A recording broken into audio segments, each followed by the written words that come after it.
Bienvenue sur le podcast du site media24.fr, le média indépendant d'information sur l'économie, l'environnement et les sciences. Je suis le journaliste et animateur. Aujourd'hui, avec notre invité spécialiste des sciences, on va se pencher sur une situation assez préoccupante, il faut le dire, au sein de la NASA. Bonjour. Oui, une situation qui interpelle. On parle d'une vague de départ assez massive.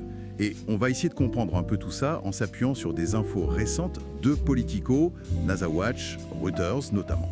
Comprendre les causes et puis surtout les conséquences pour l'avenir de l'exploration spatiale. C'est ça. Alors pour commencer, les chiffres sont assez frappants. On parle de plus de 2000 employés qui seraient sur le départ.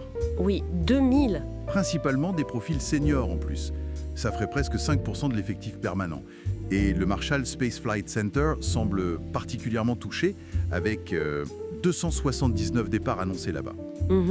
Concrètement, qu'est-ce que ça veut dire une telle perte d'expérience pour une agence comme la NASA ?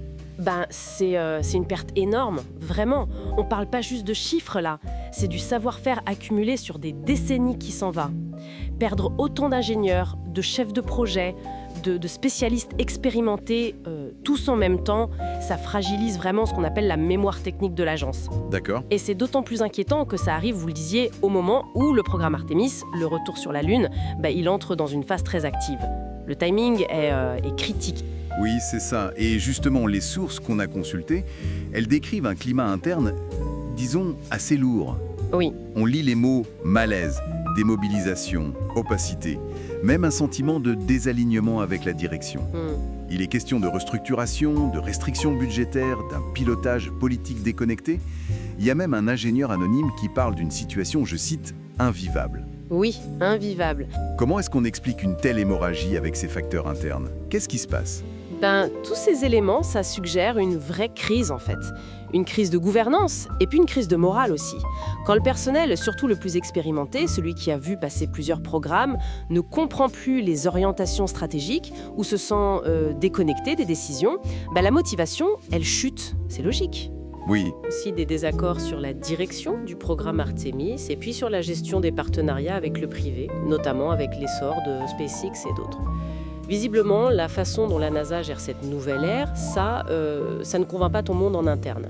Et cette phrase qui est rapportée, « La NASA est en train de perdre son âme ». Oui, elle est forte. Elle est très forte, ouais. Elle résume bien ce désarroi ambiant, quoi. Et alors, les répercussions concrètes sur les projets ? Parce qu'on imagine bien que ça ne reste pas sans conséquences. Ah non, bien sûr. Les articles citent des menaces directes sur Artemis, notamment le développement du gros lanceur SLS, les modules Gateway, au centre Marshall, justement. C'est ça. Mais aussi sur Mars Sample Return, la mission de retour d'échantillons martiens et d'autres missions scientifiques. C'est réel, ce risque. Oui, c'est très concret. Perdre du personnel clé dans des équipes aussi spécialisées, ça entraîne forcément des retards. Voire ça peut obliger à revoir complètement les calendriers. Le programme Artemis est en première ligne et c'est évident vu les départs au centre Marshall qui est un pilier du programme. La mission Mars Sample Return, qui est complexe et menée avec l'ESA, l'Agence spatiale européenne, elle est aussi citée comme étant sous tension. Et puis il y a d'autres missions scientifiques peut-être moins visibles dont l'avenir semble incertain.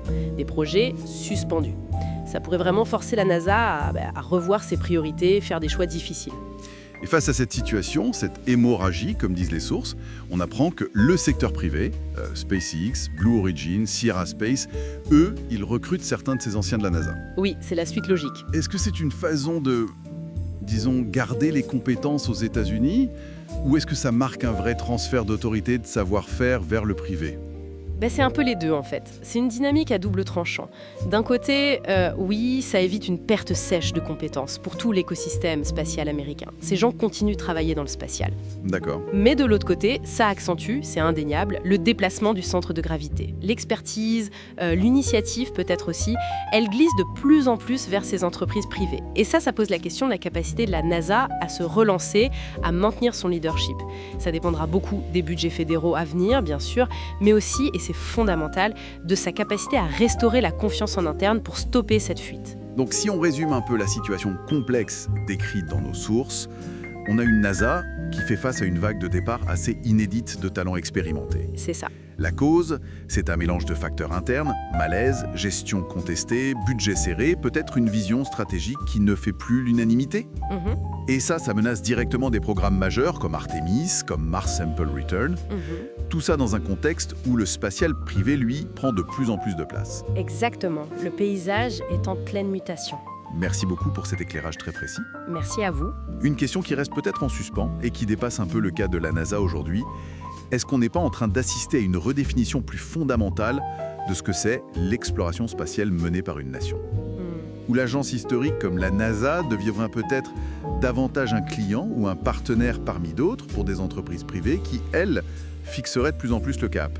C'est une réflexion à poursuivre, je crois. Absolument. Merci pour votre écoute et retrouvez plus d'actualités sur media24.fr.